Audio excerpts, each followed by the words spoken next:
하나님이 내 이름을 안다고 하는 것이 얼마나 놀라운 일인지. 혹시 오늘 문재인 대통령이 여러분들 이름을 알고 계신가요?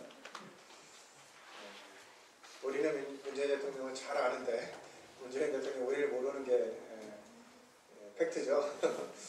오늘 우리 하나님은 우리 이름을 다 아시는데 혹시 우리가 하나님을 알지 못하는 이런 가운데 있지 않나 생각이 듭니다.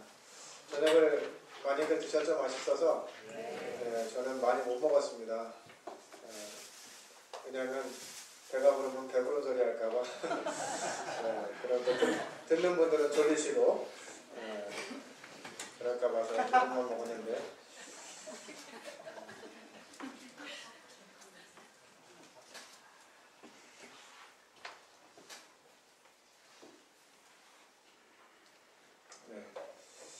전 시간에 하나님께서 사람을 지으셨고 하나님의 형상을 따라 지으셨다. 그것은 사람들이 하나님처럼 되기를 원하셨다라고 하는 부분들을 말씀드렸습니다. 또 한 가지로 하나님이 사람을 뭐가 되도록? 왕이 되도록 지으셨다. 그래서 하나님은 이 사람들에게 왕이 되도록 이 왕권을 부여하기 위해서, 정통성을 부여하기 위해서 아들 삼기를 원하셨다 하는 내용을 말씀을 드렸습니다. 하나님이 지으신 사람 존귀한데 오늘날 우리들의 모습, 여러분들의 모습 하나하나가 나는 내가 너무 소중해 라고 생각하지만 다른 사람들이 그걸 잘 인정해줘요? 안 해줘요? 해줘요? 행복한 사람입니다. 나는 내 자신이 소중하다고 생각하는데 사람들이 별로 그걸 인정해주지 않아요. 왜냐하면 오늘날 많은 사람들이 다른 사람한테 별로 관심이 없어요. 자기한테만 관심이 있어요.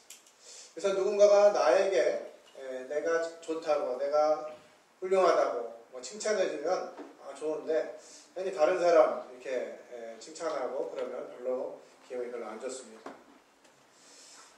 하나님의 뜻은 인생이 고생하고 고민하고 힘든 가운데 있는 것이 아니에요. 많은 사람들이 하나님이 계시다면 왜 오늘날 이렇게 세상이 악해져가고 나쁜 사람들이 많은데 그냥 놔두시는지 그런 질문들을 많이 합니다. 하나님 마음 또한 인생이 이렇게 힘들게 고생하고 어려운 가운데 있는 것이 하나님의 뜻이 아니에요. 하나님 뜻은 살펴보았지만 이 두 나무 중에서 무슨 나무를 먹고 생명나무를 먹고 선악을 알면 먹지 말고 생명나무를 먹음으로 인해서 우리가 하나님의 아들이 되기를 원하신다고 하는 사실을 살펴보았습니다. 하지만 우리들의 모습이 지금 하나님이 애초에 만드셨던 대로 정말 존귀하게 흠없이 완전하게 유지되고 있느냐 살펴보면 그렇지가 않아요. 지금 제가 볼 때는 이곳에 정말 선남 선녀들만 앉아 계신 것 같아요. 제가 볼 때는. 근데 전 시간에 살펴봤지만 눈이 보는 건 어때요? 정확하지가 않아요. 겉으로 보이기에는 다 미스 코리아, 미스터 코리아 이렇게 뺨칠 것 같이 생기셨는데 여러분들 안에 정말 하나님으로 인한 기쁨과 만족이 있으신지 생각해 보게 됩니다. 정말 하나님이 존귀하게 지은 내 모습이 어쩔 때는 정말 대한민국 청소년 시절을 지낸 사람이라면 누구나 한 번쯤은 이런 생각하죠. 내가 왜 이 땅에 태어나서, 왜 이런 집에 태어나서, 왜 이런 나라에 태어나서 이 고생을 하면서 사는지. 죽고 싶다라고 생각한 청소년이 60% 이상, 70% 가까이 된다고 합니다. 정말 하나님이 존귀하게 지으신 사람들이 왜 이런 고민을 하면서 슬퍼하며 고통 가운데 있는지 그런 부분들을 성경을 통해서 살펴보겠습니다. 하나님께서는 생명나무와 선악을 알게 하는 나무를 지으시고 이 중에 선택할 수 있도록 자유의지를 주셨어요. 억지로 로버트처럼 만드셔가지고 억지로 생명나무를 선택하게 하신 것이 아니라 사람들에게 완벽한 자유를 주시고 이제 그들의 자유를 가지고 하나님이 뜻하신 바대로 생명나무를 선택하기를 원하셨습니다. 이것이 하나님의 뜻에 대한 그림입니다. 왕 되신 하나님, 모든 나라를 만드시고 다스리시고 그 통치권을 가지신 하나님께서 사람들에게 왕이 되도록 하셨어요. 모든 것들을 다스리고 통치하도록 그 역할을 주셨습니다. 다만 하나님이 하나 금하신 것이 있는데 선악을 알게 하는 나무의 실과를 먹지 말라. 먹는 날에는 정령 죽으리라 하고 말씀하셨습니다. 그런데 하나님이 지으신 짐승들 중에 이 뱀이 있는데 이 사단이 이제 이 뱀에게로 들어가서 이 여자에게 묻습니다. 여호와 하나님이 지으신 들짐승 중에 뱀이 가장 간교하다. 뱀이 여자에게 물어가로되 하나님이 참으로 너희들은 동산 모든 나무의 실과를 먹지 말라 하시더냐. 이렇게 질문합니다. 아까 전 시간에 살펴볼 때 사단은 속이는 자다, 꿰는 자다 이런 말씀을 드렸는데요. 솔직하게 딱 대놓고 야 하나님이 이 선악을 알게 하는 나무 먹으라 그랬어? 먹지 말라 그랬어? 이렇게 물어봤다면 대답이 좀 달라졌을 것 같아요. 쉬워졌을 것 같아요. 그런데 교묘하게 질문을 합니다. 야 하나님이 동산 모든 나무의 실과를 먹지 말라고 하시더냐? 하면서 조금 이렇게 질문을 꼬아서 하는 것이죠. 단어도 하나님이 참으로 진짜로 진짜야? 진짜야? 너 맹세할 수 있어? 100만 원 내기? 뭐 이렇게 하면 이제 마음이 점점 우리가 확신했다가도 아닌 것 같아지잖아요. 그런 것처럼 진짜로 하나님이 동산 모든 나무의 실과를 먹지 말라고 하시더냐? 이렇게 물어보니까 이 여자가 좀 헷갈렸던 것 같아요. 그래서 여자가 대답을 이렇게 합니다. 아니 동산 나무의 실과를 우리가 먹을 수 있지만 동산 중앙에 있는 나무의 실과는 하나님의 말씀에 너희는 먹지도 말고 뭐하지도 말라? 만지지도 말라. 그리고 너희가 죽을까 하노라 하셨느니라 이렇게 대답을 했어요. 자, 동산 중앙에 무슨 나무가 있었죠? 생명나무와 선악을 알게 하는 나무 두 가지가 있었잖아요. 근데 지금 이 여자가 대답한 거는 동산 중앙에 있는 나무는 먹지도 말고 만지지도 말라 했다는 거죠. 여기서부터 틀렸어요. 시작부터. 그리고 하나님이 먹지 말라 그랬지 만지지 말란 말씀은 안 하셨잖아요. 잘 모르니까 그냥 자기 생각대로 대답을 한 것 같습니다. 그래서 뭔가 누군가 이렇게 물어봤는데 잘 모를 때는 모른다고 대답을 하는 게 지혜로운 거예요. 괜히 뭐 모르는데 아는 척 했다가 망신당하는 수가 있어요. 이 여자도 그랬던 것 같아요. 그러니까 이제 이 뱀이 여자에게 이르되 결코 죽지 아니하리라 이렇게 말씀했어요. 뱀이 하나님의 말씀과는 전혀 다르게 먹는 날엔 정령 죽으리라 하셨는데 이 뱀이 결코 죽지 않으리라. 오히려 먹는 날에는 너희 눈이 밝아져서 하나님과 같이 되어 선악을 알 줄을 하나님이 아심이니라 이렇게 얘기했습니다. 우리가 지금 살아가고 있는 이 세상 가운데 이 원리가 비슷합니다. 하나님이 말씀하신 진리 이것을 교묘하게 바꿔가면서 마치 하나님을 믿는 것, 하나님을 아는 것이 그냥 이 세상에 힘없고 권력없고 뭔가 이렇게 부족한 사람들이 찾는 신앙적인 대상 정도로 생각하게 만들었어요.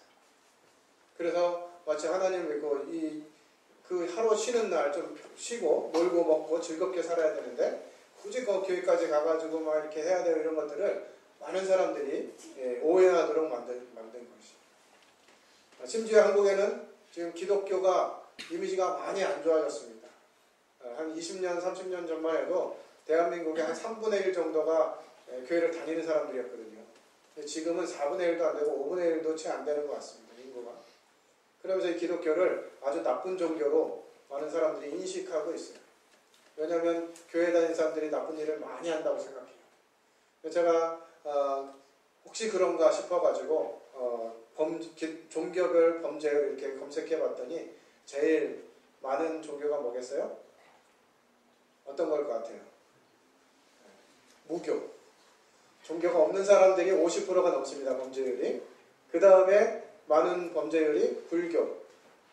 그 다음에 기독교. 그 다음 천주교. 이런 순이에요.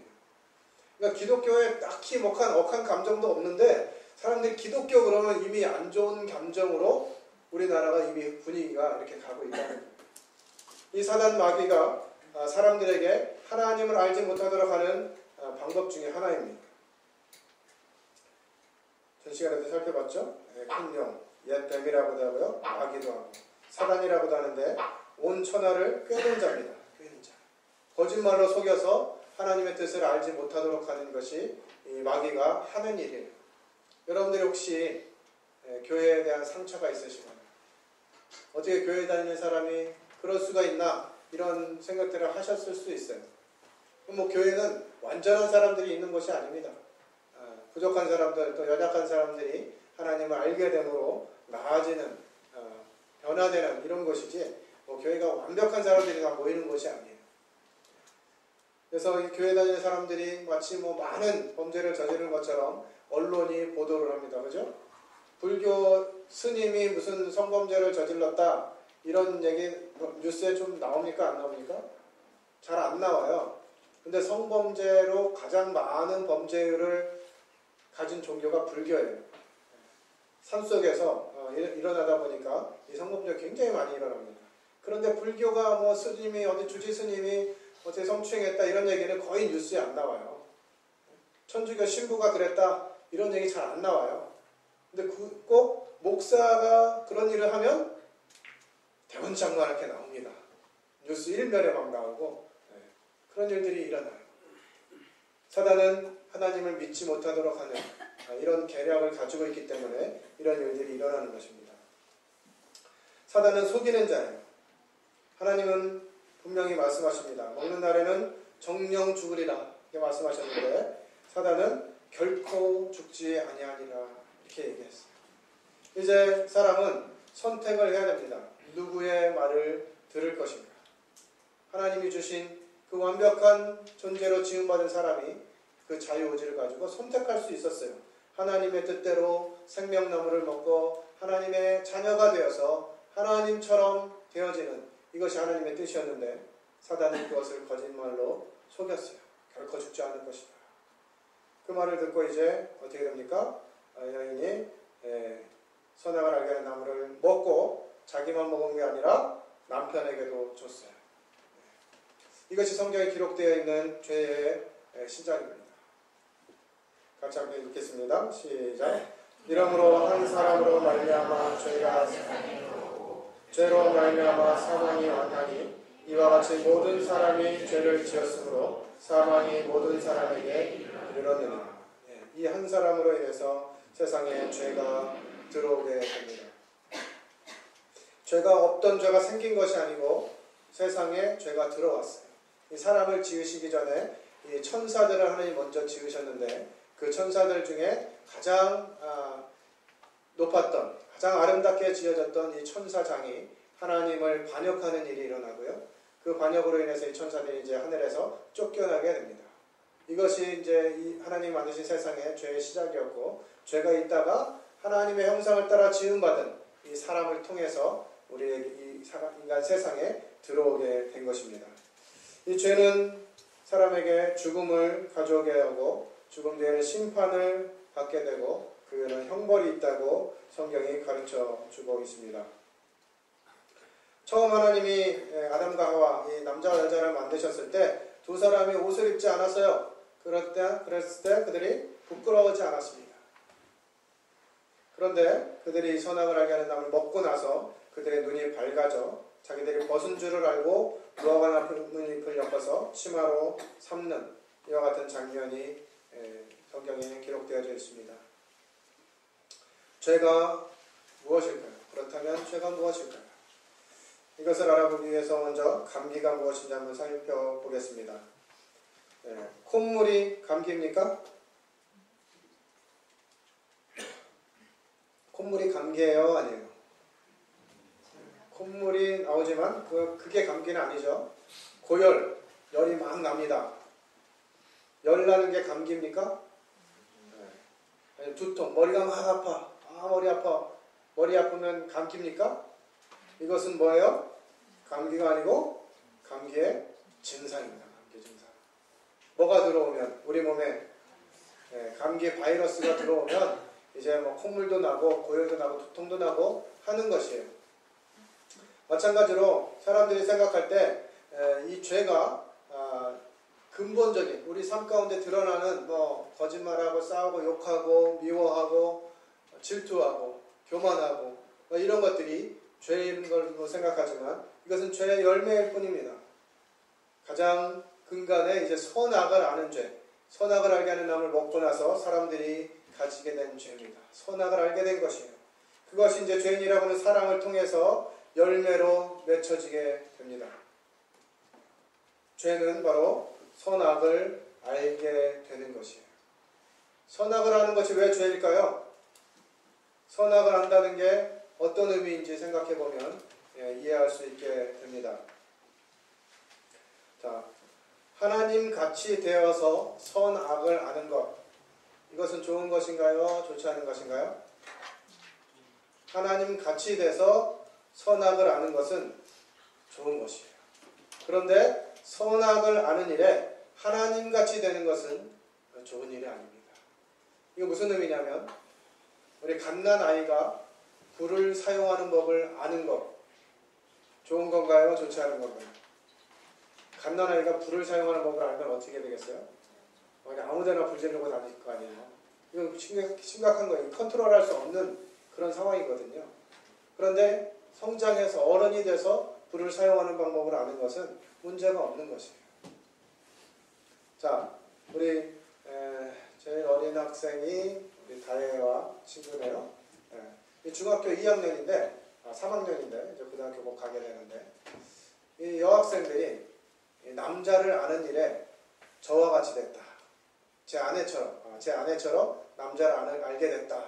이렇게 되면 이게 좋은 일입니까? 나쁜 일입니까? 중학교 3학년 여학생이 남자를 아는 일에 제 아내처럼 됐어요. 좋은 일이에요? 안 좋은 일이에요? 큰일 나는 일이죠. 그런데 이 여학생이 성장해서 결혼을 해서 남자를 알게 됐어요. 문제가 돼요? 안 돼요? 안 되겠죠. 이와 마찬가지로 선악을 아는 것을 이 관점에서 볼 때 하나님처럼 돼서 정말 하나님이 원래 계획하셨던 대로 하나님의 자녀가 돼서 하나님처럼 이 선악을 구분하는 것은 좋은 것입니다. 그런데 그렇게 되기 전에 먼저 선악을 아는 일에 하나님처럼 되는 것은 심각한 문제가 있는 것이에요. 그 이후에 이제 그들이 무화과 나뭇잎을 해입고 선을 할 때 하나님이 소리를 듣고 이제 나무 뒤에 숨습니다. 여호와 하나님이 아담을 부르시며 그에게 이르시되 네가 어디 있느냐 이르되 내가 동산에서 하나님의 소리를 듣고 내가 벗었으므로 두려워하여 숨었나이다. 원래 하나님과 이 사람 관계는 아주 친밀하게 동산에서 만나서 이야기하고 관계를 나눌 수 있는 사이였어요. 그런데 선악을 알게 하는 나무를 먹고 난 다음부터는 하나님의 음성이 두려워진 것입니다. 이르시되 누가 너의 벗었음을 내게 알렸느냐 내가 너에게 먹지 말라 명한 그 나무 열매를 네가 먹었느냐. 이렇게 했을 때 아담이 이르되 하나님이 주셔서 나와 함께 있게 하신 여자 그가 그 나무 열매를 내게 주므로 먹었나이다.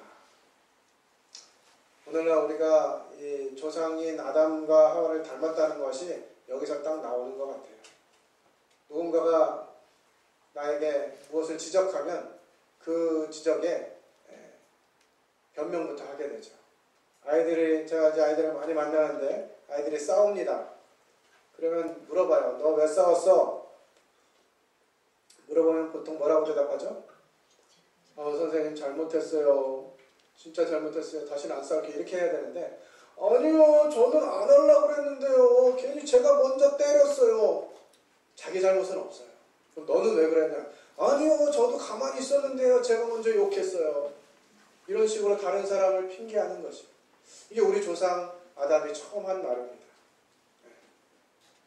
지금 하나님이 저에게 주신 저 여자가 그랬어요. 이건 누구 원망하는 거예요?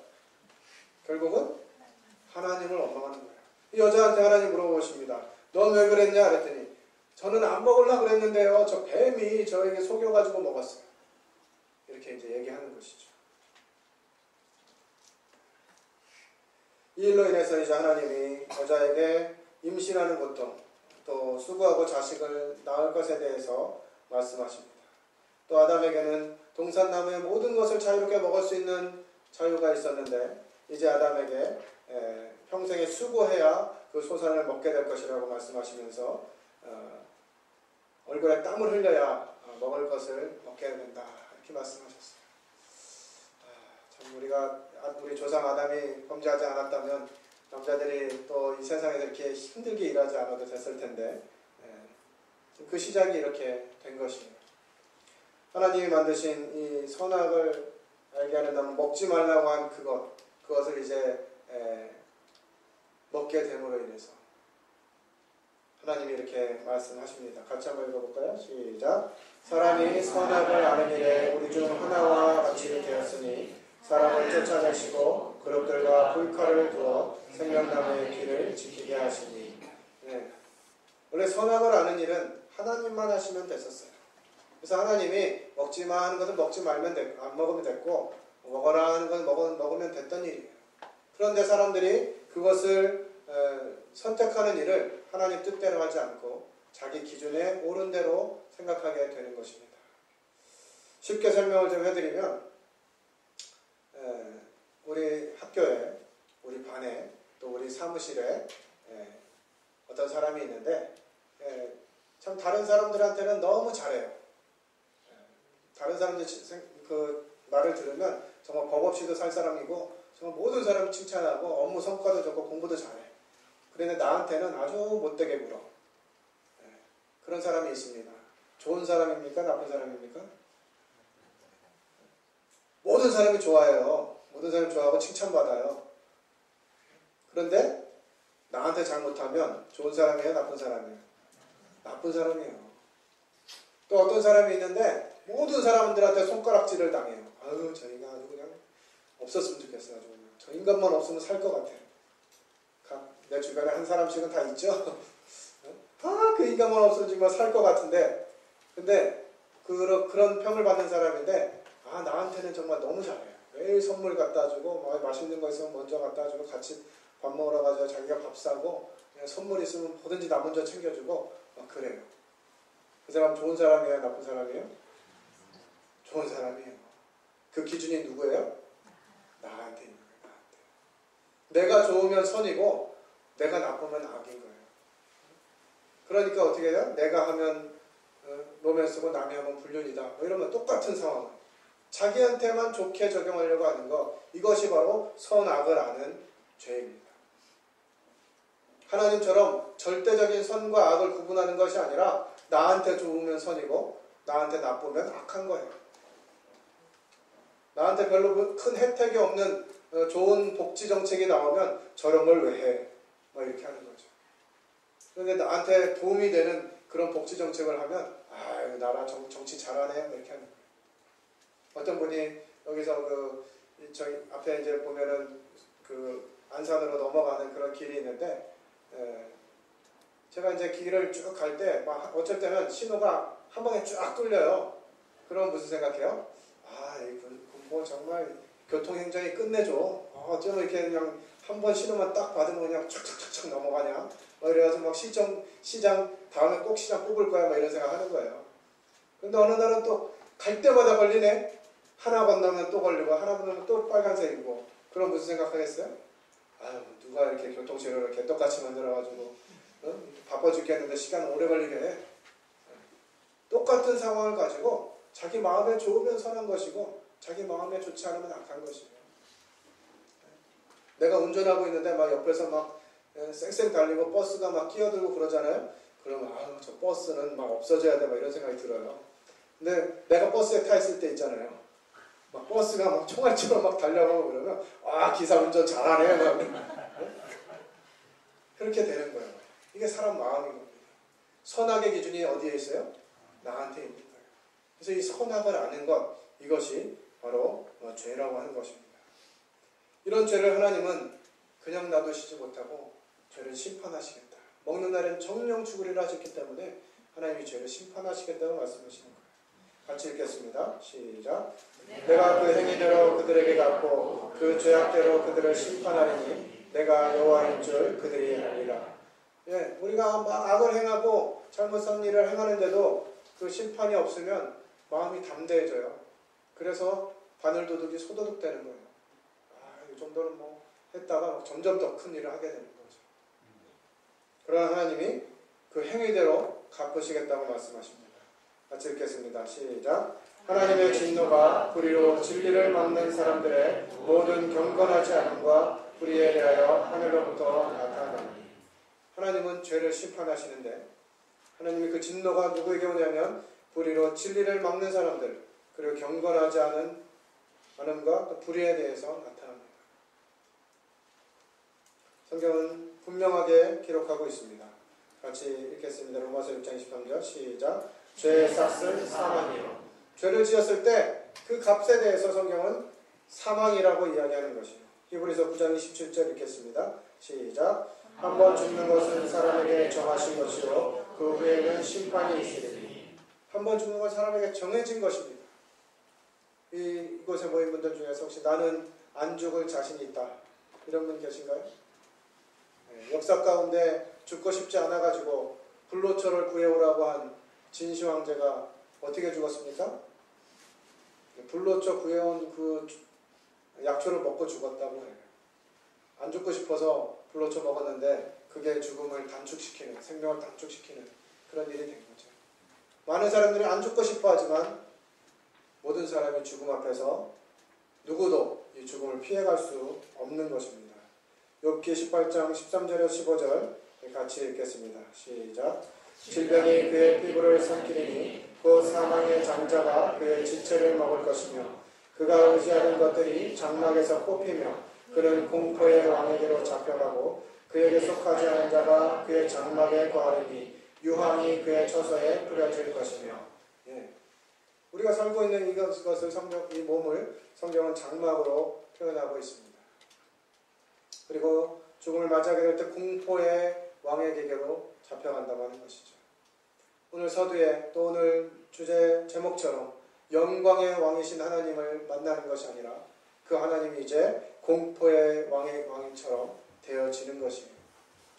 최근에 제가 어떤 드라마를 잠깐 이렇게 보게 됐는데 거기에 참 이런 내용들이 있더라고요. 이 드라마를 지은 작가가 좀 영혼에 대해 좀 생각한 사람이 아닌가 싶습니다. 배고파? 저녁 뭐 먹을까? 햄버거 먹을까? 햄버거? 아, 진짜 엄청 좋구나. 차에서 기다려. 얼른 가서 사올게. 조심히 갔다 와. 인간들이 바로 옆에 있는 우리의 존재를 보지 못하는 것처럼 그들은 자신들의 죽음이 늘 삶과 함께 있다는 걸 인지하지 못한다. 사람들은 죽음이 늘 자신의 곁에 있다고 하는 것을 인지하지 못해요. 나는 언젠가 죽겠지라고 생각하는 것이 아니라 별다른 일이 없으면 늙어 죽을 것만 같은 거죠. 그러나 이 죽음이 언제 어떤 모습으로 사람들에게 올 수 없다고 하는 것입니다. 이 드라마는 이 사람들의 영혼을 데려가는 이런 내용들이 이제 주된 내용인데 우리나라 옛 어른들도 이 얘기를 했어요. 그죠?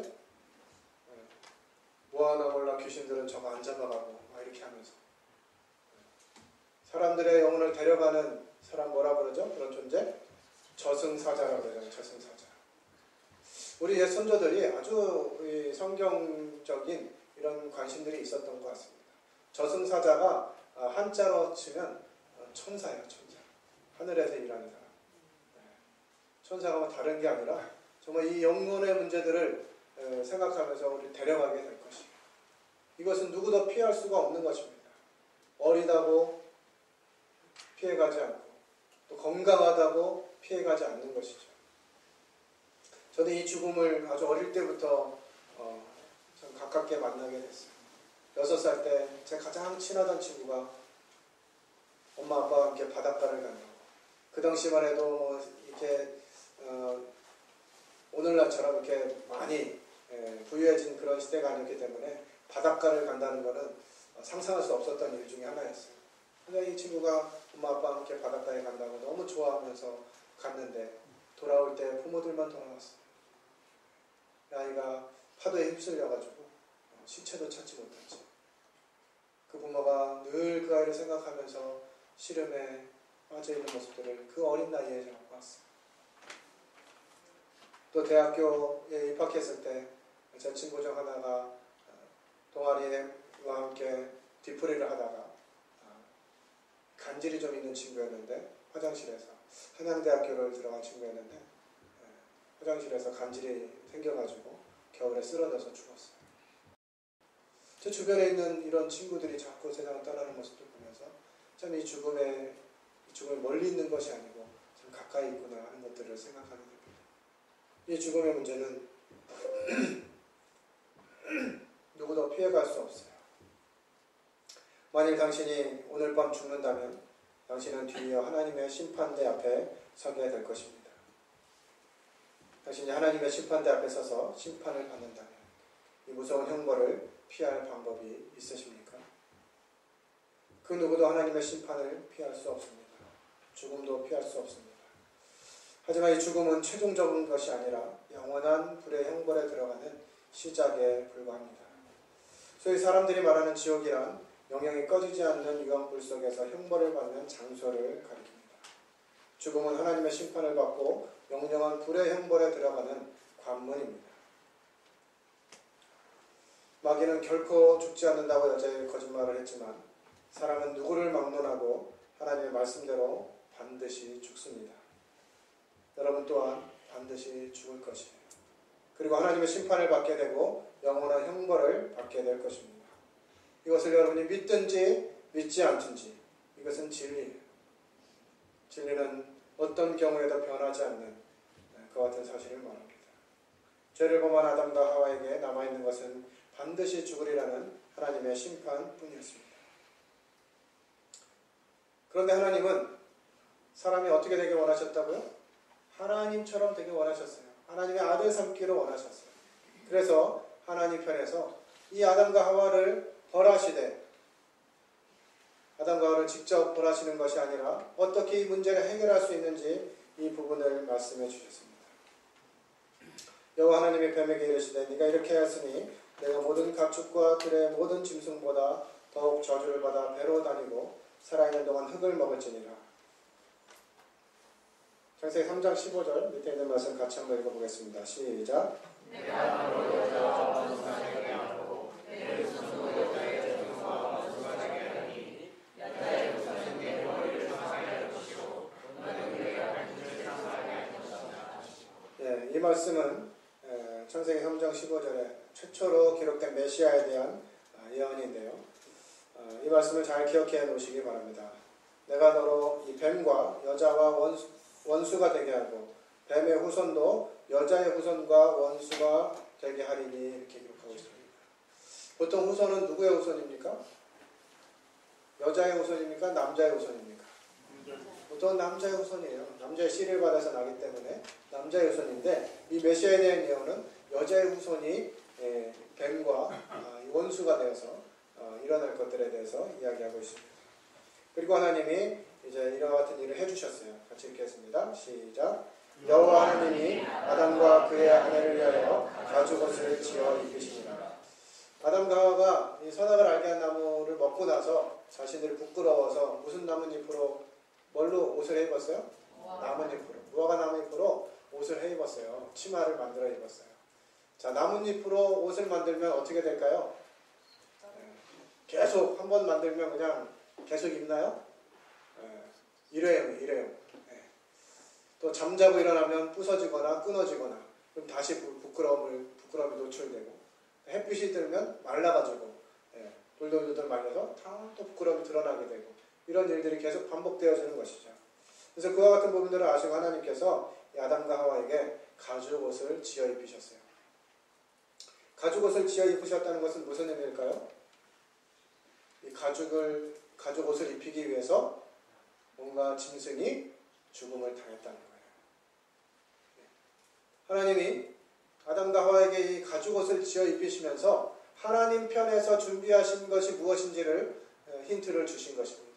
사람의 방법은 무화과 나무 잎으로 옷을 해 입는 이것은 유한하고 이례적이고 영원히 가릴 수 없는 그런 것이지만 이 가죽옷은 사람의 부끄러움을 가릴 수 있는 이와 같은 부분이에요. 사람의 방법은 안 되는 것이지만 하나님은 된다고 하시는 부분을 말씀해 주신 것입니다. 그리고 이제 아담과 하와를 에덴 동산에서 쫓아내십니다. 그리고 나서 사람들이 이제 점점 이 세상에 사람이 많아지게 되는데, 이 아담과 하와, 죄인된 아담과 하와를 통해서 계속해서 사람들이 태어났지만 그들이 점점 더 악을 행하고, 그러다 보니까 이 세상에 악이 가득해졌어요. 그래서 하나님이 한번 이 사람들을 정리할 마음을 품으시고 계획을 실행하시는데요. 그게 여러분들이 많이 들었던 노아의 방주 사건입니다. 사람들이 너무 악해지니까 하나님이 이 노아에게 말씀하셔서 하나님의 말을 듣는 사람들은 방주 안으로 다 들어오게 하고 나머지는 내가 싹 쓸어버리겠다, 이런 계획을 가지시고 이 일을 진행하시는데, 성경에 잘 기록된 대로 8명밖에는 방주 안으로 들어가지 않았어요. 그리고 이 땅에 있는 모든 사람들이 심판을 당하는 이와 같은 기사가 성경에 기록되어 있습니다. 그 이후에도 사람들은 계속해서 하나님이 기뻐하시는, 하나님이 원하시는 대로 살지 않고 자기 뜻대로, 자기가 선악의 기준이 되어서 살아가게 됩니다. 그러다 보니까 이제 어떤 모습이 되어지는지 로마서 1장 21절로 23절에 기록되어 있는데요. 한번 같이 읽겠습니다. 시작. 하나님을 알되 하나님을 영화롭게도 아니하며 감사하지도 아니하고 오히려 그 생각이 허망하여지며 미련한 마음이 어두워졌나니 스스로 지혜 있게 하나 어리석게 되어 썩어지지 아니하는 하나님의 영광을 썩어질 사람과 새와 짐승과 기어다니는 동물 모양의 우상으로 바꾸었느니라. 하나님을 알지만, 그 하나님이 세상을 만드시고 사람을 만드셨다는 얘기도 들었지만 그것이 나와 별 상관이 없어요. 왜냐하면 내가 기준이기 때문에, 내가 선악을 판단하는 기준이기 때문에, 내가 하나님 자리에 올라서서 내 마음대로 하고 싶은 이와 같은 부분들 때문에 하나님을 영화롭게 하지 않습니다. 감사하지도 않아요. 우리가 지금 살고 있는 거, 두 다리로 걸어 다니는 거, 두 손을 가지고 뭔가 할 수 있는 거, 눈과 코와 입이 제대로 된 기능을 하는 거, 이것이 얼마나 놀라운 기적인지 모릅니다. 하나님이 우리 몸 가운데 한 군데만 치시면 사람 역할을 못하는 부분이 많이 있어요. 근데 하나님은 그것들을 그렇게 하시지 않는 거거든요. 공기를 한 3분만 하나님이 딱 없애시면 어떻게 되겠습니까? 다 가는 거예요. 우리가 감사할 제목들을 찾으면 얼마나 감사할 일들이 많은지 몰라요. 근데 사람들이 그렇게 하지 않는 거예요. 스스로 지혜 있다 하나 어리석게 되었습니다. 그래서 한 행동이 뭐냐면 썩어지지 아니하는 하나님의 영광을 썩어질 대상들과 바꾸는 것이에요. 첫 번째는 썩어질 사람의 모양으로 바꿉니다. 하나님을 사람하고 바꾸는 거예요. 요즘 TV에 연예인들이 많이 나오는데 이제 나이가 들면 좀 덜해지긴 하지만 어린 학생들, 청년들에게 이 연예인들을 부르는 이름이 있죠. 아이돌이라고 합니다. 아이돌이 무슨 뜻이에요? 우상이라는 뜻이거든요. 아이돌, 연예인들, 젊은 연예인들 통해서 들을 부를 때 아이돌이라고 부르는데 이 우상이라는 뜻이에요. 그런데 여러분들 이 연예인들이 여러분들의 신이 되려면 어떻게 합니까? 아, 정말 여신이에요, 뭐 남신이에요, 몸신이에요, 막 부르면 그 사람들이 신이 됩니까? 신이 돼요? 우리가 막 우러러보면 그 사람들이 신이 되냐고요. 신이 돼요, 안 돼요? 안 돼요. 그럼 그 사람들이 신이 되려면 어떤 상황이 벌어져야 되겠어요?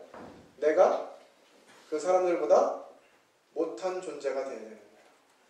그러니까 사람을 하나님의 형상으로 바꾸면 어떻게 되느냐? 내가 그 사람보다 못한 존재가 되는 거예요. 사람보다 못한 존재 뭡니까? 짐승이에요, 짐승.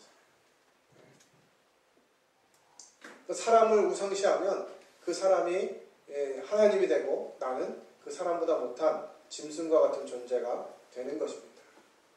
그런데 사람들이 오늘날 사람뿐만 아니라 짐승도 귀하게 생각해요. 그러지 않습니까? 혹시 여러분들 애완견이나 애완고양이를 기르시는 분들은 거의 사람 위에 올라가요, 수준이. 그리고 게임에 나오죠. 포켓몬스터 그거 잡는다고 전 길에서 그냥 운전하면서 이거 하다가 막 교통사고 나고 막 이러잖아요. 짐승 잡는 게 뭐가 그렇게 대단하다고. 속초까지 가야 된다고 가고. 뭐 이런 일이 일어나지 않습니까? 심지어는 대한민국이 누구의 후손이라고 그래요? 곰의 후손이잖아요. 호랑이와 곰이 동굴에 들어가서 마늘과 쑥만 먹다가 호랑이는 지쳐가지고 뛰쳐나오고 곰이 끝까지 견뎌가지고 100일 동안 기도하고 나서 사람이 되죠. 환웅과 이 웅녀가 결혼을 해서 당군을 낳잖아요. 우리는 당군 자손이다 이래가지고 그게 무슨 의미예요? 우리 곰의 후손이다 막 이렇게 생각하는 거예요. 그렇게 짐승을 하나님처럼 섬기면 그 짐승이 하나님이 됩니까? 그러면 사람이 어떤 존재가 돼야 돼요? 짐승보다 못한 존재가 돼야 돼요. 짐승보다 못한 존재는 뭐예요? 짐승보다 좀 수준이 떨어지는 건 뭐라 그래요? 벌레거든요, 벌레. 이 짐승을 막 우상으로 섬기면, 짐승을 하나님처럼 생각하면 내가 벌레처럼 되는 거예요. 근데 오늘날 또 벌레도 정말 벌레들을 특히 예쁘게 포장해가지고 벌레들을 또 생각하고 벌레 모양처럼 막 지네 뭐 이런 거 오래 산다고 하니까 막 잡아먹으려고 하고 그러다 못하니까 막 지네도 섬기고 이런 일들이 일어나게 됩니다. 만화에 나오는 내용들 어린아이들에게 이게 참 설명이 잘 되는데 만화를 잘 안 보는 어른들이라 설명이 잘 안 돼요. 이게 벌레를 예쁘게 막 꾸며가지고 막 나오면 그냥 너무 예쁘다 그러고 저 인형 사달라고 애들 막 다 그렇잖아요. 그냥 벌레를 막 섬기는 거예요. 벌레보다 못한 존재가 되어지는 것이죠. 하나님을 영화롭게 하고 하나님의 아들로서 지음받은 이런 사람의 존재가 이와 같이 정말 짐승보다 못하고 버러지보다도 못한 정말 쓰레기와 같은 이와 같은 모습으로 바뀌어가고 있는 것이죠. 그 원인이 여기에 있음을 성경은 기록하고 있습니다. 또한 그들이 마음에 하나님 두기를 어떻게 해요? 싫어해요. 여러분 하나님이 여러분들 마음에 있는 게 좋습니까? 없는 게 좋습니까? 정말로 있는 게 좋을 것 같아요? 하나님이 여러분 마음에 있으면 지금 하는 일들 대부분 할 수가 없어요. 그 사람들이 마음에 하나님 두기 싫어하는 거예요. 자기 마음대로 하는 거죠. 하나님이 그런 사람을 그냥 내버려 두셨어요. 그러니까 그들이 모든 불의, 추악, 탐욕, 악의가 가득한 자요, 시기, 살인, 분쟁, 사기, 악독이 가득한 자요, 수근수근하는 자요, 비방하는 자요, 하나님께서 미워하시는 자요, 능욕하는 자요, 교만한 자요, 자랑하는 자요, 악을 도모하는 자요, 부모를 거역하는 자요, 우매한 자요, 배약하는 자요, 무정한 자요, 무자비한 자요. 이것이 마음에 하나님 두기를 싫어하니까 일어나는 현상입니다.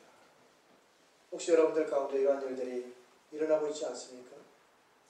이것이 여러분들의 마음에 하나님 두기를 싫어하는 증거예요. 하나님 말씀하십니다. 이 같은 일을 행하는 자는 사형에 해당한다고 하나님께서 정하심을 알고 이미 그렇게 하면 안 된다는 걸 알아요. 자기들만 행할 뿐 아니라 또한 그런 일을 행하는 자들을 옳다 하느니라. 이 인생의 모습입니다.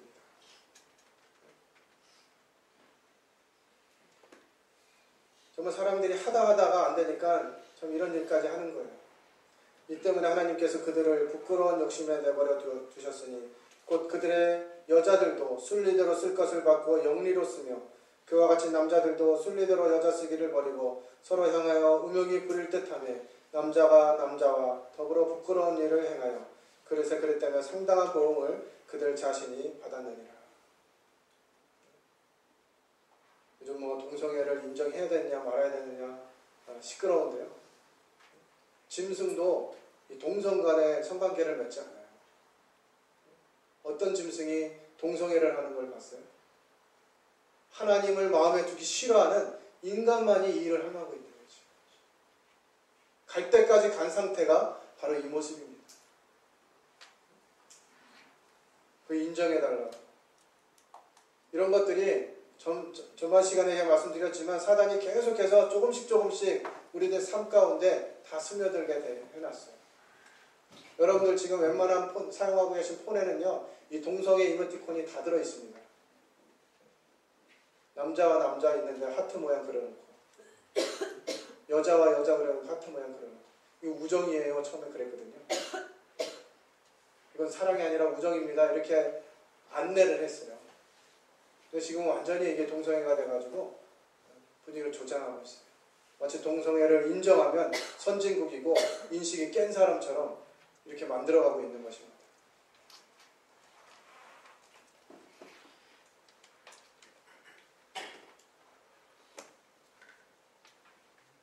우리 마음 가운데 하나님 되게 싫어하는 것, 내가 주인이 되고 내가 왕이 돼서 내 마음대로 사는 것의 결과가 바로 이와 같은 모습인 것입니다. 하나님은 사람을 정말 하나님의 형상을 따라 지으셨기 때문에 이 사람을 처벌하는 것이 하나님의 뜻이 아니에요.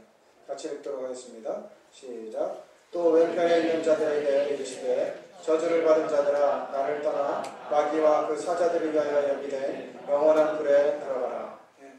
원래 이 지옥은 사람들을 보내기 위해서 만든 것이 아닙니다. 이 지옥은 마귀와 그 사자들, 마귀와 그를 따르는 그런 존재들을 보내기 위해서 만든 것이에요. 그런데 사람이 하나님을 선택하지 않고 이 마귀가 속이는 그와 같은 것을 선택함으로 인해서 이제 마귀에게 속한 존재들이 된 것입니다. 하나님의 나라에 하나님의 형상대로 지은 사람들이 하나님 뜻대로 하지 않고 다른 나라, 사탄이 지배하고 있는 이 죄의 나라의 왕의 말을 들은 것이에요. 이것을 사극용어로 말하면 뭐죠? 영모입니다. 영모. 자기를 지으신 왕, 자기를 다스리는 그 왕을 거절하고 이웃나라의 왕의 뜻을 따르는 영모예요. 영모죄를 지으면 어떻게 되죠? 다 죽이는 거예요. 사형시키는 것입니다. 하물며 인간의 제도 가운데서 그러할진대 온 만물을 지으신 하나님, 인생을 지으신 그 주인 되신 하나님을 거절하고 내 마음대로 내 뜻대로 살아가고 있는 이런 모습을 하나님 편에서 보실 때 어찌 그냥 놔두시겠어요? 성경은 사람들을 심판하는 내용들을 기록하고 있습니다. 같이 읽어보겠습니다. 시작. 또 내가 크고 흰 보좌와 그 위에 앉으신 이를 보니 땅과 하늘이 그 앞에서 피하여 간 데 없더라. 또 내가 보니 죽은 자들이 큰 자나 작은 자나 그 보좌 앞에 서 있는데 책들이 펴있고 또 다른 책이 펴졌으니 곧 생명책이라. 죽은 자들이 자기 행위를 따라 책들에 기록된 대로 심판을 받으니 바다가 그 가운데서 죽은 자들을 내주고 또 사망과 음부도 그 가운데서 죽은 자들을 내주매 각 사람이 자기의 행위대로 심판을 받고 사망과 음부도 불못에 던져지니 이것은 둘째 사망 곧 불못이라. 누구든지 생명책에 기록되지 못한 자는 불못에 던져지더라. 하나님 앞에 누구든지 다 서게 되고 이제 심판을 받게 되는데 그 심판 장소에 가면 책들이 펴져 있고 또 다른 책이 펴져 있습니다. 이 책들에는 사람들의 죄가 기록되어져 있어요. 그 사람들이 하나님 앞에 가면 그냥 말하지 않아도 그 책만 보면 아, 내가 이런 인생을 살았구나 하면서 자연 알아서 지옥으로 가게 되어 있습니다. 이것이 불가능할까요?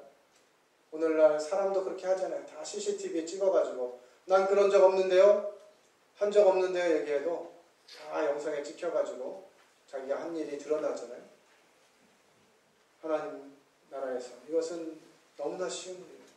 여러분들이 살면서 지은 모든 죄들이 이 책들에 기록되어져 있고 그 책대로 심판을 받게 되는 것입니다.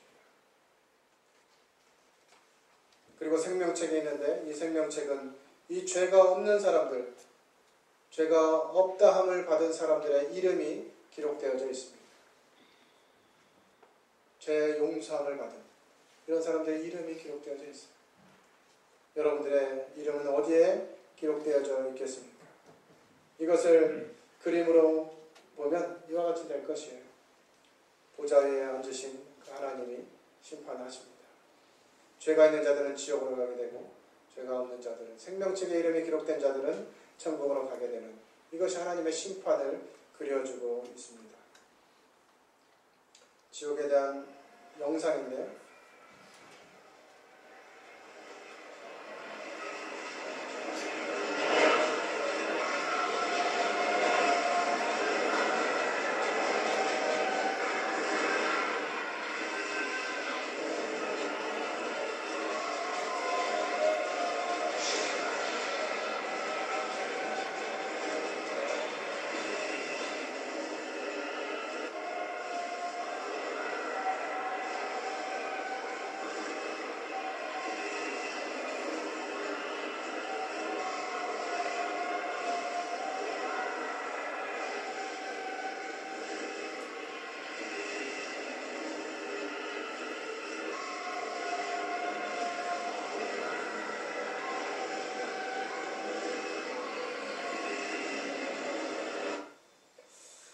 사람이 만든 영상인데 참 두렵습니다. 성경에 있는 내용들을 가지고 사람이 만든 영상입니다만 실제 지옥은 이보다 더 끔찍할 것이에요. 하나님을 반역한, 하나님을 떠나서 자기 마음대로 살아가는 이 사단과 그의 나라에 속한 모든 사람들, 여전히 자기 마음대로 살아가고 있는, 마치 내가 주인인 것처럼, 원래부터 내가 주인이었던 것처럼 살아가고 있는 이와 같은 사람들이 하나님의 심판을 받고 이와 같은 무서운 지옥에 들어가게 될 것입니다. 성경은 이 지옥을 불못이라고, 불로 타는 연못이라고 표현하고 있는 것이에요. 얼마나 두려울지 생각해 보게 됩니다. 성경은 그래서 이 지옥에 대해서 설명하면서 만일 네 손이 너를 범죄하거든 찍어버려라. 장애인으로 영생에 들어가는 것이 두 손을 가지고 지옥과 꺼지지 않는 불에 들어가는 것보다 나으니라. 만일 네 발이 너를 범죄케 하거든 찍어버리라. 다리 저는 자로 영생에 들어가는 것이 두 발을 가지고 지옥에 던져지는 것보다 나으니라. 만일 내 눈이 너를 범죄하게 하거든 빼어버리라. 한 눈으로 하나님의 나라에 들어가는 것이 두 눈을 가지고 지옥에 던져지는 것보다 나으니라. 거기서는 구더기도 죽지 않고 불도 꺼지지 아니하느니라. 얼마나 지옥이 두려운지 하나님은 우리들에게 이와 같은 말씀을 하면서 이 지옥에 가지 말 것들을 권고하시는 거지. 그런데도 여전히 내 방법대로 내 하고 싶은 대로 인생을 살아가면서 하나님 명하신 엄미하신 심판 가운데로 나아가길 원하십니까? 하나님의 마음은 그렇지가 않는 것이에요. 같이 읽어보겠습니다. 시작. 너는 그들에게 말하라. 주 여호와의 말씀이니라. 나의 삶을 두고 맹세하노니 나는 악인이 죽는 것을 기뻐하지 아니하고 악인이 그 길에서 돌이켜 떠나 사는 것을 기뻐하노라. 돌이키고 돌이키라. 너희 악한 길에서 떠나라. 어찌 죽고자 하나 하셨다. 하나님은 애초에 가지셨던 그 계획, 하나님의 형상을 따라 지음받은 사람이 이제 다시 하나님의 형상으로 회복되어지기를 원하세요. 그래서 여전히 자기 마음대로 자기 뜻대로 살아가고 있는 인생들에게 돌이키라고 말씀하십니다. 돌이키고 돌이키라. 너희 악한 길에서 떠나라라고 말씀해주고 계세요. 오늘 여러분들이 이곳에서 이와 같은 말씀을 듣는 것은 얼마나 놀라운 일인지 알지 못합니다. 오늘날 많은 종교들이 마치 뭔가 자신의 노력으로 될 것처럼 이야기하면서 그냥 계속 그 길을 가도록 요구하지만 하나님 그 길에서 떠나라고 말씀하고 계시는 거예요.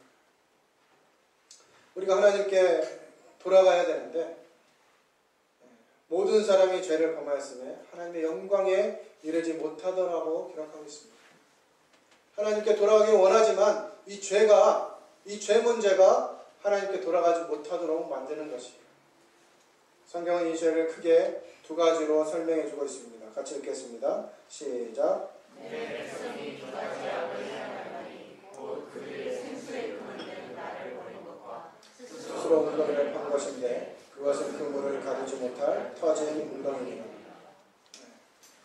두 가지 악 중에 한 가지는 스스로 웅덩이를 판 것입니다. 이것은 마치 무화과 나뭇잎으로 치마를 해입었던 것과 같아요.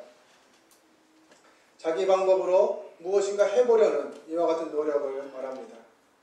성경은 자신의 노력으로 할 수 없는 이 일을 하나님 편에서 가죽옷을 지어 입히심으로 하나님의 방법으로 가능하다라고 하는 것을 미리 알려주셨어요.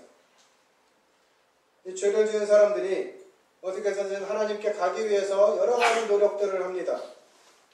어떤 사람들은 선행으로, 어떤 사람은 종교로, 어떤 사람은 도덕으로 하나님께 가려고 노력해요.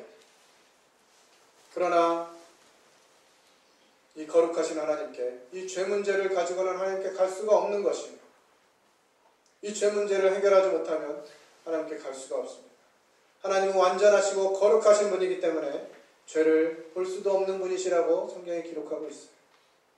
많은 사람들이 더 열심히 하면, 뭔가 더 열심히 하고 더 착하게 살고 뭔가 선을 쌓으면 돈을 벌어서 어려운 사람들 도와주고 이런 일을 통해서 하나님께 인정받을 수 있지 않겠나 하는 생각을 합니다.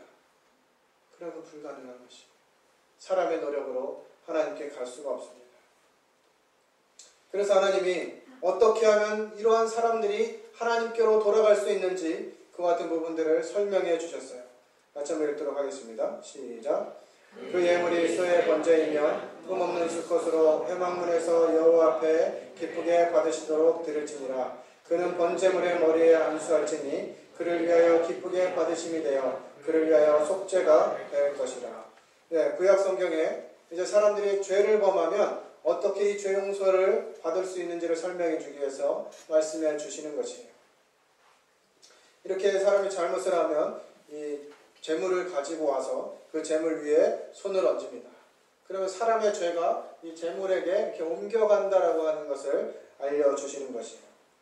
그 다음에 그냥 놔두는 것이 아니라 이제 이 재물을 가져온 사람이 이 재물을 죽입니다. 그래서 이 피가 흘려지면 이 제사장이 그 모습을 보고 이제 피가 흘려졌으니까 이 죄는 용서된 거야 하고 선언을 해줍니다. 이것이 구약 성경에 기록되어 있는 죄를 용서하는 방법이에요. 어떤 죄까지 용서함을 받아야 되는지 살펴보면 누구든지 부지 중에 범죄하였으면 여호와께 속건제를 드리되 흠없는 순양을 양떼 중에서 끌어다가 속건제로 드려서 잘 모르고 일부러 지은 것도 아니고 잘 모르고 지은 죄도 속죄해야 된다는 것이에요. 그렇게 하면 제사장은 그 속건제 순양으로 그를 위하여 속죄한 즉 그가 사함을 받으리라. 죄를 지으면 이 죄에 맞는, 아까 죄의 값은 사망이라고 그랬죠. 그렇기 때문에 하나님의 이 법대로 죄를 지으면 무엇인가가 죽어야 되는 것입니다. 사람을 죽이고 그 생명으로 대신하면 그 사람이 하나님께 갈 수 있는 방법이 없기 때문에 하나님께서는 사람을 벌하지 않으면서도 이 죄를 해결할 수 있는 방법을 설명해 주신 것이에요. 만일 누구든지 여호와의 계명 중 하나를 부지 중에 범하여도 허물이라 벌을 당할 것이니 하나님은 죄를 그냥 없던 것으로 해주실 수 있는 분이 아니에요. 하나님은 반드시 죄를 벌하셔야 합니다.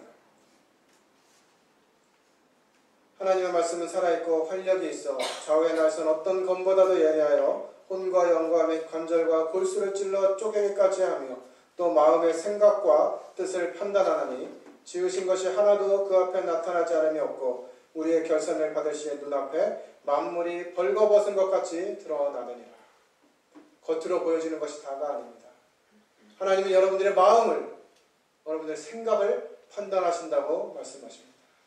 여러분들의 마음이 하나님으로부터 얼마나 둔해져 있는지, 하나님을 거역하고 하나님을 반역하고 내가 그 자리에 마치 내가 주인인 것처럼 살아가고 있는 이와 같은 모든 것을 하나님 보신다는 것입니다. 하나님 앞에서는 누구도 가릴 수가 없습니다. 하나님 앞에서는 아무것도 감출 수가 없어요. 심지어 우리의 마음과 생각으로 범한 죄들까지도 하나님은 심판하실 것이라고 말씀하시는 것입니다. 어떤 분들은 종교적인 행위로 10계명을 지키면, 뭔가 계명을 지키고 종교적으로 뭔가를 하면 용서받을 수 있을 거라고 생각하지만 야고보서 2장 10절을 통해서 누구든지 온 율법을 지키다가 그 하나를 범하면 모두 범한 자가 된다고 기록하고 있습니다. 십계명, 나 외에 다른 신을 두지 말라. 우상을 만들거나 절하지 말라. 여호와 이름을 망령되이 일컫지 말라. 안식일을 기약하여 거룩히 지키라. 뭐 하나라도 지킬 수 있을 것 같지만 완전히 지킬 수가 없어요. 또 9가지를 다 지킨다 하더라도 한 가지를 지키지 못하면 모두 지키지 못한 것과 같다고 성경에 기록하고 있는 것이에요. 여러분들이 혹시 계명을 지켜서 하나님께 나아가기를 생각하고 계신 분들이 있다면 잘못된 길입니다. 불가능해요. 사람의 어떤 방법으로도 이 죄를 없앨 수 있는 이와 같은 방법이 없다는 것을 하나님이 아셨어요. 그래서 하나님이 이와 같은 계획을 하십니다. 이사야 59장 15절 16절 같이 읽겠습니다. 시작. 여호와께서 이를 살펴보시고 그 정의가 없는 것을 기뻐하지 아니하시고 사람이 없음을 보시며 중재자가 없음을 이상히 여기셨으므로 자기 팔로 스스로 구원을 베푸시며. 이 세상에 죄가 없는 사람이 없는 것이에요. 그래서 사람들을 위해서 뭔가 중재하고 이 사람들의 죄의 문제를 해결해 줄 만한 사람이 있는지 하나님이 살피셨지만 모든 사람이 죄를 범하였기 때문에 그럴 만한 사람이 없었어요. 그래서 하나님이 택하신 방법이 있는데요. 스스로 구원을 베푸시는 것이었어요. 마태복음 1장 21절 같이 읽겠습니다. 시작. 아들을 낳으리니 이름을 예수라 하라. 이는 그가 자기 백성을 그들의 죄에서 구원할 자이심이라 하느니라. 하나님이 사람이 해결할 수 없는 이 죄의 문제를 보시고 직접 이 땅에 오시기를 결정하셨습니다. 그리고 그 아들을 이 땅에 보내셨어요. 그 아들의 이름이 바로 예수입니다. 크리스마스가 곧 다가오는데 크리스마스는 그냥 사람들 즐거우라고 있는 날이 아니에요. 예수님이 이 땅에 오신 것을 기념하는 날입니다. 정말 마음 가운데 하나님의 아들이 이 땅에 오셨다는 그 소식을 듣고 기뻐함으로 환영해야 돼요. 왜냐하면 그분이 우리의 이 죄의 문제를 해결하실 분이거든요. 예수님이 이렇게 말씀하셨습니다. 같이 읽겠습니다. 시작. 예수께서 이르시되 내가 곧 길이요 진리요 생명이니 나로 말미암지 않고는 아버지께로 올 자가 없느니라. 예수님 그분이 바로 하나님께로 갈 수 있는 길이라는 것이에요. 그분이 진리입니다. 그분이 생명이에요.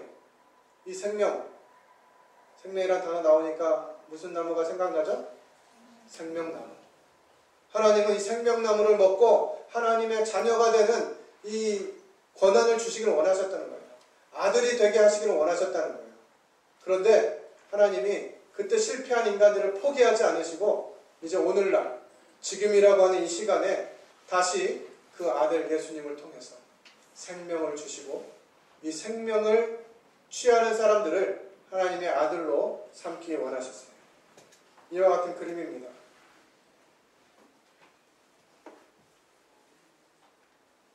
하나님이 주인 되시는 하늘나라예요. 죄에 빠진 인간은 그 스스로 무화과 나뭇잎 불어는 자기의 부끄러움을 가릴 수가 없는 것입니다. 사람의 선행, 사람의 종교, 사람의 열심으로는 하나님의 높은 기준에 다가설 수 없기 때문에 하나님께서 이 문제를 해결하시기 위해서 자신의 아들을 이 땅에 보내셨어요.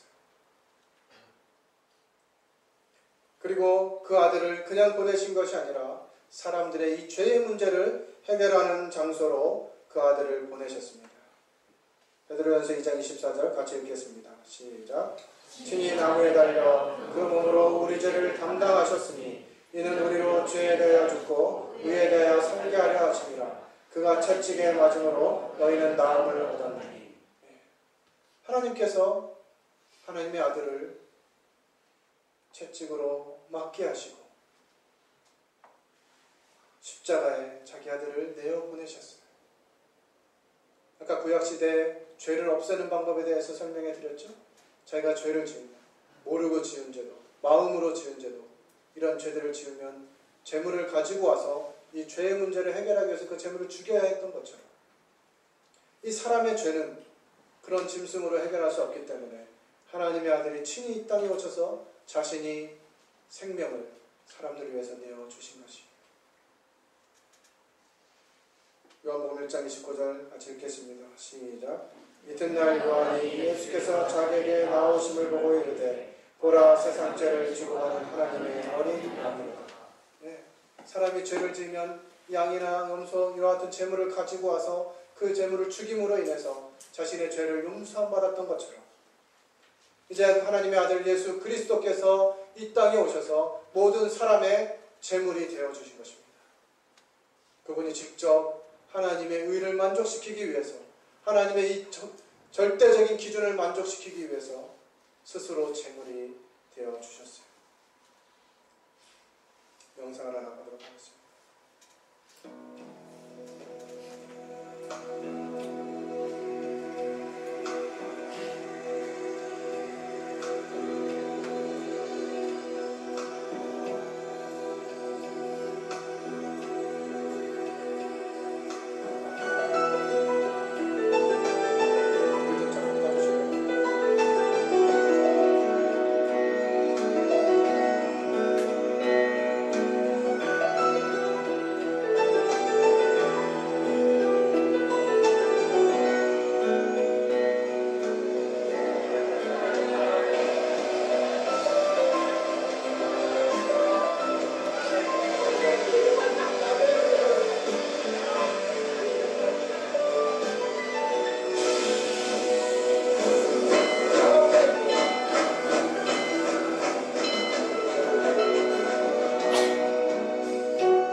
여호와께서 이와 같이 내 마음대로 내 고집대로 살아가던 인생, 정말 멸망시켜도 형벌을 내려도 아무 말 할 수 없었던 우리들을 위해서 그 아들을 십자가에 대신 죽게 하셨습니다. 그가 찔림은 우리의 허물 때문이요 그가 상함은 우리의 죄악 때문이라. 그가 징계를 받음으로 우리는 평화를 누리고 그가 채찍에 맞음으로 우리는 나음을 받았도다. 우리는 다 양 같아서 그릇 행하여 각기 제 길로 갔거늘 여호와께서는 우리 모두의 죄악을 그에게 담당시키셨도다.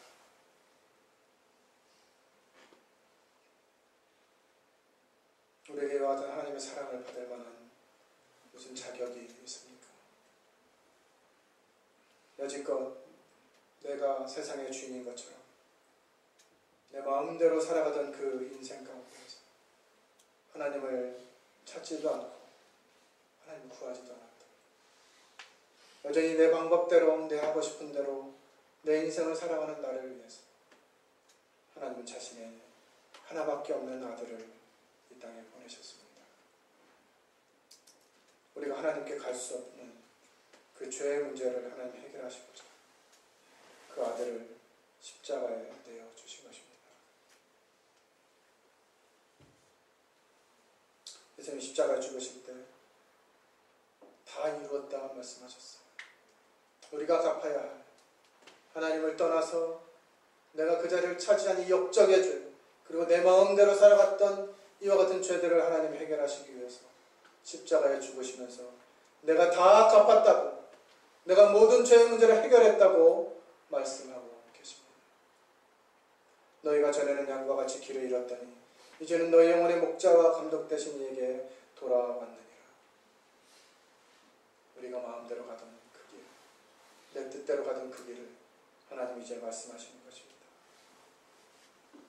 이제 하나님 우리에게 말씀하십니다. 같이 읽겠습니다. 시작. 이르시되 때가 찼고 하나님의 나라가 가까이 왔으니 회개하고 복음을 믿으라 하시더라. 그래서 여러분들이 해야 될 일입니다. 하나님 편에서 이미 해놓으신 일은 다 하셨어요. 우리의 모든 죄의 문제, 이미 예수 그리스도께서 십자가에 죽으실 때 우리의 모든 죄의 문제는 완전하게 해결하셨습니다. 이제 우리가 해야 될 일이 있어요. 그것은 우리 길을 돌이키는 것입니다. 두 가지 악 중에 한 가지가 바로 이 생수의 근원되는 하나님을 버린 것, 이 상황에서 돌이켜야 되는 것이죠. 스스로 웅덩이를 판 문제, 사람의 노력으로 할 수 없는 이 문제는 예수 그리스도께서 십자가에 죽으심으로 완전하게 이루어 놓으셨습니다. 이제 우리는 생수의 근원된, 이 생명의 근원된 하나님의 생명을 주셔서 우리를 다시 아들 삼기를 원하시는 이 하나님께 돌아가야만 합니다. 지금까지 내가 주인이 되었고 내 마음대로 내 인생을 살았던 그와 같은 모습들을 회개하고, 하나님, 제가 그동안 그렇게 살았습니다. 제 죄가 다 용서된 것도 알지 못한 채 내가 주인인 것처럼, 내가 왕인 것처럼 살아왔습니다. 그러나 이제 하나님, 제가 하나님께 돌아갑니다. 제가 하나님께 돌아갈 수 없었던 이 죄의 문제를 그 아들을 보내셔서 해결하신 이 놀라운 사랑에 감사를 드립니다. 하나님, 제가 하나님 뜻대로 살아가기를 원합니다 하고 하나님께 돌이키시기 바랍니다. 같이 읽겠습니다. 시작. 자기 땅에 오매 자기 백성이 영접하지 아니하였으나 영접하는 자 곧 그 이름을 믿는 자들에게는 하나님의 자녀가 되는 권세를 주셨으니 이는 혈통으로나 육정으로나 사람의 뜻으로 나지 아니하고 오직 하나님께로부터 난 자들이니라. 자기 땅에 오셨다는 것은 그분이 주인이라고 하는 뜻입니다. 자기 백성이라고 하는 표현은 그분이 왕으로 오셨다는 뜻이에요. 영접하지 아니하였습니다. 많은 사람들이 이와 같은 사실을 알고도, 하나님의 아들이 이 땅에 오셨다는 사실을 알고도 그분을 왕으로 주인으로 모시기를 거절했어요. 그러나 영접하는 자, 곧 그 이름을 믿는 자들에게는 그분이 나의 왕이 되시고 나의 주인이 되신다고 하는 사실을 받아들이고 그분을 내 안에 주인으로 왕으로 모셔드리는 사람들에게는 하나님의 자녀가 되는 권세를 주시는 것입니다. 이는 혈통으로나 육정으로나 사람의 뜻으로 난 것이 아니에요. 사람의 방법으로는 불가능한 일입니다. 하나님 편에서 완전하게 이루어 놓으신 이 분명한 사실을 인식하고 그것에 감사하고 이제는 내가 더 이상 내 마음대로 내 고집대로 내 방식대로 가지 않고 하나님 원하시는 대로 가겠노라고 하는 하나님께로의 돌이킴이 필요합니다. 잠깐 눈 감으시고 기도하는 시간을 갖겠습니다. 여러분들이 마음으로 직접 기도해 보시기 바랍니다. 정말 하나님의 계획, 사람을 하나님의 형상대로 지으시고 그 사람들에게 하나님의 생명을 주셔서 아들 삼기를 원하셨다. 모든 만물의 주인이시고 모든 창조물들의 주인이신 하나님께서 우리를 아들 삼기를 원하십니다. 그러나 우리는 하나님의 뜻을 거절한 채 내 뜻대로 내 마음대로 내 고집대로 살아왔습니다. 하나님을 마음에 두기 싫어하고 정말 짐승보다 못한 정말 벌레만도 못한 그와 같은 악한 자들이었는데 이러한 죄의 문제를 그 아들 예수 그리스도께서 십자가에서 완전히 이루시고 저희들이 하나님께 돌아갈 수 있는 길을 여셔서 그 아들 안에 있던 그 생명을 저희들에게 주셔서 하나님의 아들 삼기를 원하십니다. 이 시간 우리가 해야 될 일은 이제 내가 그동안 왕이 되었다. 내가 주인이었던 내 삶을 돌이키고 하나님께 이 왕의 자리를, 주인의 자리를 돌려드리는 것입니다.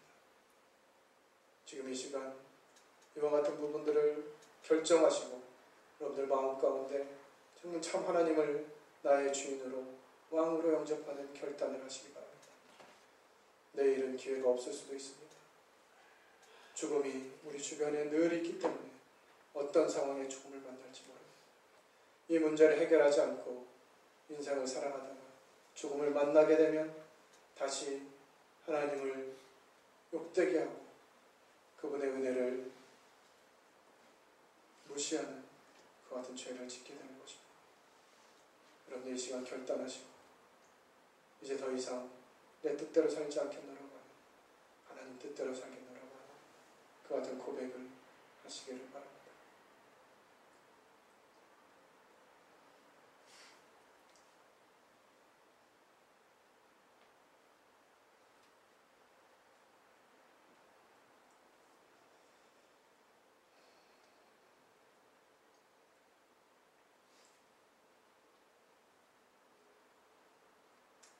그 아들을 살리기 위해서 많은 사람의 목숨을 포기한다 한들 누가 그 아버지를 나무라겠습니까? 그러나 그 아버지는 많은 사람들을 구하기 위해서 자신의 아들을 희생할 수밖에 없었습니다. 하나님께서도 우리를 포기하지 않으시고 우리를 지옥 형벌 가운데 버리시지 않기 위해서 그 아들을 대신 십자가에 죽게 하셨습니다. 이것이 하나님의 사랑입니다. 이러한 놀라운 하나님의 사랑을 들었음에도 불구하고 계속해서 내가 주인으로 내 마음대로 살아간다면 하나님의 그 진노를 피할 길이 없음을 기억합니다. 아버지 하나님, 이곳에 모인 모든 사람들이 정말 자신이 주인된 그 삶에서 돌이키고 나를 위해서 십자가에 죽으신 그 아들 예수 그리스도를 생각하며 하나님 주신 생명이신 예수 그리스도를 나의 왕과 구주로 영접하게 하셔서 정말 자신들의 삶이 이제 더 이상 이 세상에서 아무 소망도 없고 아무 희망도 없는 삶이 아니라 영원한 하늘나라를 소망하는 하나님의 자녀되는 삶을 얻는 놀라운 결단을 이 시간 내릴 수 있도록 은혜를 베풀어 주시기 바랍니다. 이 악한 세상에, 이 험한 세상에 언제 우리가 죽음을 맞이할지 알지 못하오니 하나님께서 이 시간에 이곳에 참석한 분들의 마음을 강구해 주셔서 결단하게 하시고 하나님 안에 있는 놀라운 이 영생의 기쁨을 소유할 수 있도록 은혜를 베풀어 주시기 바랍니다. 놀라운 말씀을 저희에게 들려주신 것을 감사를 드리며 이 모든 것을 존귀하신 주 예수님의 이름으로 기도를 드렸습니다. 혹시 아직까지 마음에 좀 이해가 되지 않는 부분이 있거나 궁금한 부분들이 있으시다면 이 시간에 도와줄 수 있는 분이 옆에 많이 계시니까 꼭 해결하시고 돌아가시기 바랍니다.